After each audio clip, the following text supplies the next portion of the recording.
The thunderstorm had soaked Mapleton to the bone when 78-year-old Frank Reeves' ancient pickup truck broke down in front of the Devil's Den Tavern, notorious gathering spot for the meanest gang in the county. As he struggled with the hood, laughter erupted from the doorway. "Check out Pop's trying to fix his dinosaur," someone shouted, filming with their phone. Drenched and humiliated, Frank said nothing. Then, a voice from the back of the crowd silenced everyone. "Wait a minute. Is that a Medal of Honor ribbon on his keychain? If you believe true honor always finds its way back, keep watching." Mapleton is one of those towns where time seems to slip by more slowly, between the gaps in old porch floorboards and the church bells that ring 3 times a day, even though no one really asks why. It's a small place surrounded by thick forests and gentle hills, where everyone knows each other, or at least they think they do. Mornings arrive with the scent of damp pine and wood smoke, and the steady chime of the Mapleton Community Church bells echoing through the streets. At the Main Street gas station, the waitress from Clara's Diner starts pouring black coffee at exactly 6:15 a.m. It's the kind of town that doesn't like change and watches outsiders with narrowed eyes from behind half-closed blinds. And this is exactly where Frank Reeves lives.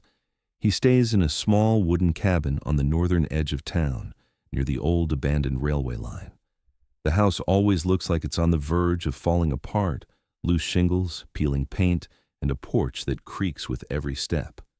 But there's a certain order in the chaos: neatly stacked firewood, tools lined up on a rusted nail in the wall, and a small vegetable garden he tends himself.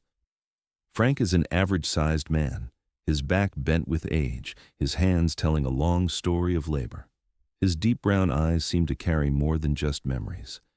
Every day he follows the same routine.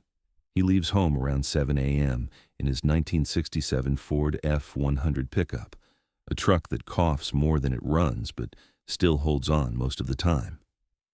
He wears a faded plaid shirt, worn canvas jacket, and denim overalls with a small keychain hanging from his pocket.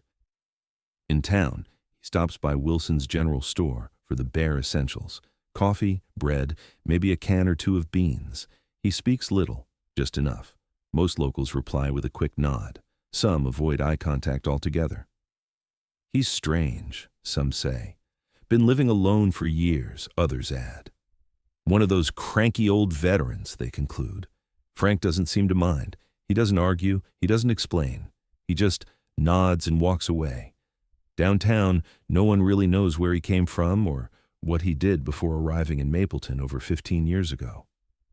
Some rumors say he worked as a mechanic in Kentucky, but no one knows for sure. Frank never told his story.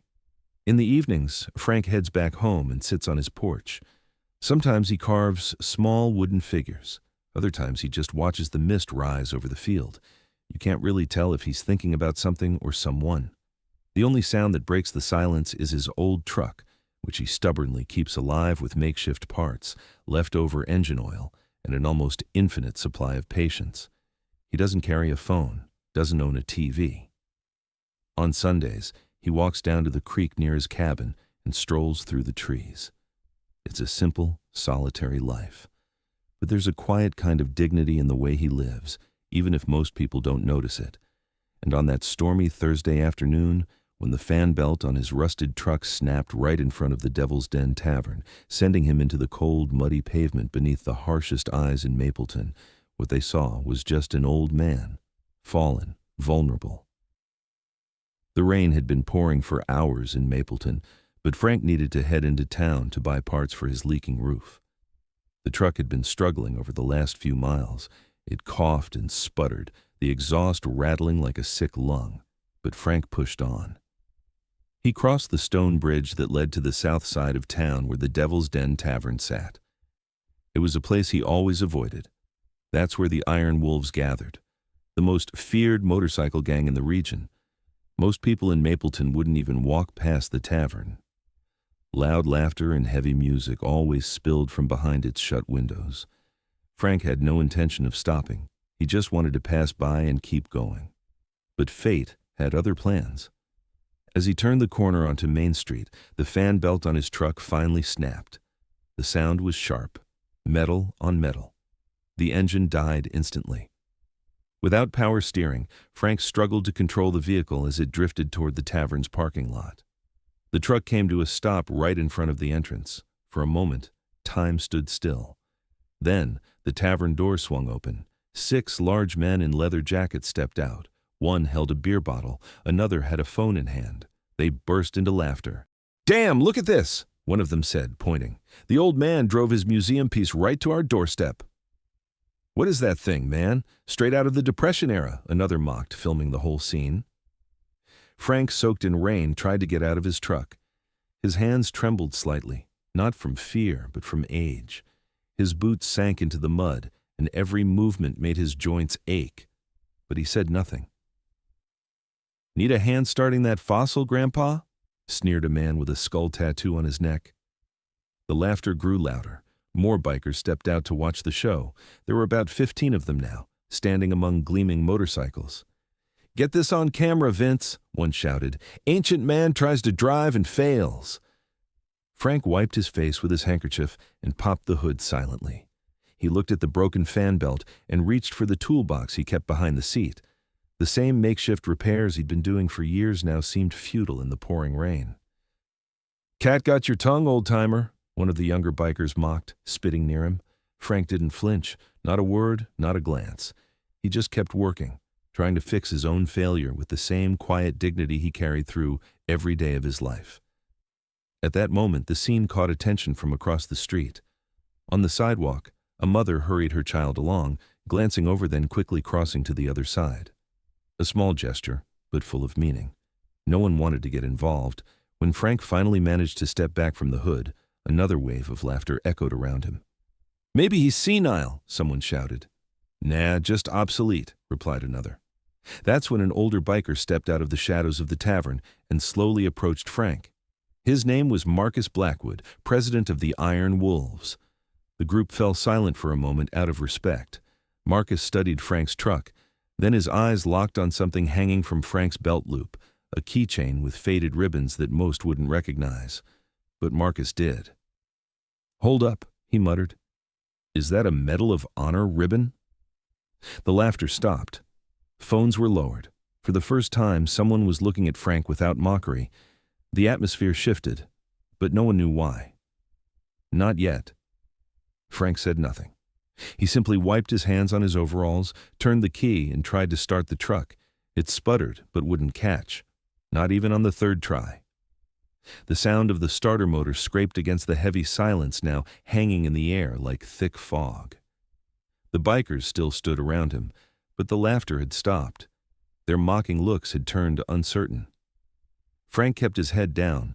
The rain that had soaked him earlier now trickled down the worn keychain, where a small, time-worn ribbon had started to draw attention. The club president, Marcus Blackwood, stepped forward slowly. He was 60, imposing, with hands like granite and a thick salt and pepper beard that gave him the look of someone who had seen more than he cared to remember. But in that moment, his eyes were fixed on the faded ribbon attached to Frank's keychain. He stepped closer and looked at it carefully, almost reverently, and murmured, "This here. This is a Medal of Honor ribbon, the highest military decoration." The others began leaning in to see more clearly. Frank stayed silent. He didn't confirm it. He didn't deny it. He simply looked at Marcus, eyes calm and deeply sad. Marcus slowly stood up and turned to the group. "Anyone here know what it means to earn a Medal of Honor?" he asked, voice low and firm. "That's not some little prize. It's the highest honor our country can give a soldier. You don't get one of these unless you've done something most people couldn't even imagine." A heavy silence fell over the group. The man who had been filming Frank, a guy with a shaved head and a smug face named Damon, lowered his phone slowly. The mockery in his expression had vanished. Others began to take slow steps back, creating space. Frank remained still, soaked, covered in grease and rain. That's when one of the younger bikers, Jake Sullivan, stepped forward. He was in his early 20s, restless eyes, unsure stance. He removed his bandana slowly, revealing a pale, stunned face. "Wait, what's your name?" he asked Frank, voice trembling. Frank hesitated. He looked at Jake for a long moment. and then answered in a hoarse voice. "Reeves. Frank Reeves." Jake's eyes went wide. "Oh my God." Everyone turned to him. "My uncle, Robert Sullivan. He served in Desert Storm. He used to talk about a staff sergeant who saved his entire squad during an ambush outside Baghdad. He never forgot that name. He always said, 'If I'm alive today, it's because of Frank Reeves.'" Jake reached into his jacket and pulled out a chain he wore around his neck. He stepped forward and held it out to Frank. It was a military dog tag, his uncle's. "He passed away 2 years ago, but he never stopped talking about you." Frank touched the tag with grease-stained fingers. His hand trembled, not from weakness but from memory. His jaw tightened. For a moment his eyes welled up, but he closed them and took a deep breath. "Robert was a good man," he murmured. "Stubborn as a mule, but brave to the very end." Jake swallowed hard. Marcus turned to the group and spoke with authority. "Nobody here leaves until we make this right. Got it?" Everyone nodded. The entire club mobilized. Frank was invited inside the tavern and offered a dry towel and a hot cup of coffee. He hesitated at first, but nodded in acceptance. He didn't say much, but his presence said everything. For the next 2 weeks, the Iron Wolves members worked on Frank's old truck. They replaced the engine, fixed the transmission, welded the rusted frame, and gave it a complete restoration. They sourced original parts from across 3 states. On the morning of the return, all 28 members of the club stood outside the tavern, lined up in a semicircle, dressed in their Iron Wolves vests. Frank was called. He stepped out of his cabin, guided by Jake, who now treated him like distant family, with respect and care. When Frank arrived and saw the restored truck gleaming in the morning sun, it took him a moment to react. That's when Marcus stepped forward, holding a leather jacket in his hands. It was different from the others, simpler. On the back, hand-stitched letters spelled out Frank Reeves, and below it, a simple line, "Courage and honor." "Forgive us for what we did," Marcus said. "What you did for this country and for families like Jake's is beyond measure." Frank nodded. He took the jacket with both hands, and as he put it on, the entire group did something never before seen in Mapleton. They stood in silence for a long moment, then started their engines in unison as a salute. That afternoon, Frank was escorted home by the full club, riding in a solemn formation through town. People stopped and watched. Some took pictures. Most didn't fully understand what they were witnessing. But deep down, they felt something important had happened. Winter arrived quietly in Mapleton.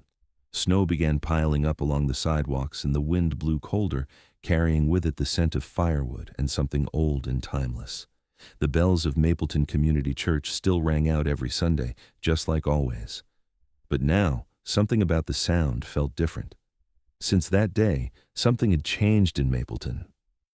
Frank went back to his routine, driving his newly restored truck. But now, every time he passed the tavern, every member of the Iron Wolves stopped what they were doing, removed their helmets, or gave him a silent nod of respect. And even those who didn't know why learned by watching, not because he asked for it, but because they had learned the true meaning of honor. And if you also believe that true honor and courage should be valued, write honor and courage in the comments. If you enjoyed this story, click the like button and subscribe to the channel so you don't miss the next story especially for you.